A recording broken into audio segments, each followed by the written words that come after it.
Stank à 7h23 The Reason. J'espère que tout se passe bien chez vous. J'espère que Aurore va bien également. Bonjour Aurore. Bonjour Ben. Bienvenue. Ça fait du bien d'avoir un peu de compagnie dans ce studio. On va pouvoir retrouver avec grand plaisir une nouvelle édition de Ton Pense-Bête de ce mercredi matin. On coupe la semaine en deux déjà. Alors Ben, alors que se prépare ce jeudi une nuit debout sur la grande place de Louvain-la-Neuve, j'avais envie de revenir sur la récente polémique qui a secoué le petit milieu médiatique français depuis qu'Alain Finkielkraut s'est vu chahuter lors d'une assemblée générale des militants sur la place de la République. Malgré le non-événement que constituent ces quelques interpellations et invectives en tant que telles, on peut en effet s'étonner de la promptitude des commentateurs, journalistes et intellectuels médiatiques à s'indigner face au sort réservé à ce pauvre philosophe de plateau télé. Il faut avouer qu'il a lui-même un talent incontestable pour monter en épingle la moindre de ses mésaventures, mais on aurait pu espérer un minimum de nuance et d'objectivité de la part de personnes chargées d'informer la population. Or, sans doute est-ce justement là que se situe le cœur du problème.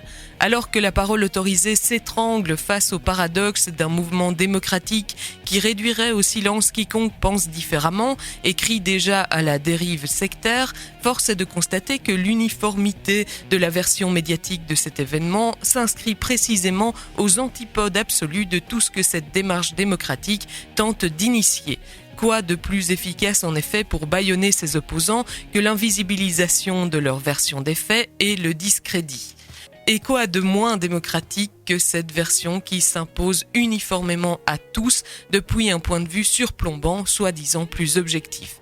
Car si on peut toujours voir cette péripétie comme la démonstration d'une clôture idéologique des nuits de boutistes, il n'est pas inintéressant non plus de la comprendre comme une volonté de se défaire non pas d'opinions différentes, mais des manières traditionnelles, et qui se sentent donc par nature tellement plus légitimes à s'exprimer que d'autres, de déverser la bonne parole sur un peuple attentif et reconnaissant qu'on veuille bien l'éduquer.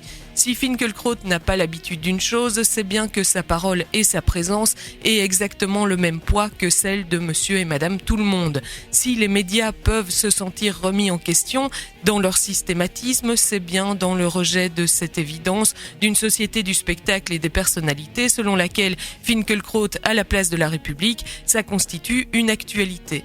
Par contre, que cette présence puisse interférer avec la sérénité des débats par son effet monopolisateur d'attention et d'expression légitime, cela ne constitue aucun doute. Il suffit de voir combien de cet événement, les images comme les mots n'auront retenu qu'un récit, celui d'un individu en proie à la fureur d'une foule informe.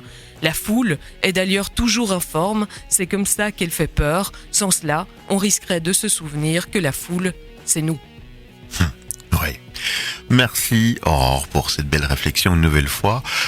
On te retrouve tout à l'heure Oui, entre 16h et 18h et puis encore un peu plus tard, on reviendra tous les deux pour une nouvelle édition de Série Folie entre 20h et 21h où on vous parlera séries télévisées de manière la plus intelligente possible. On fait ce qu'on peut. On verra.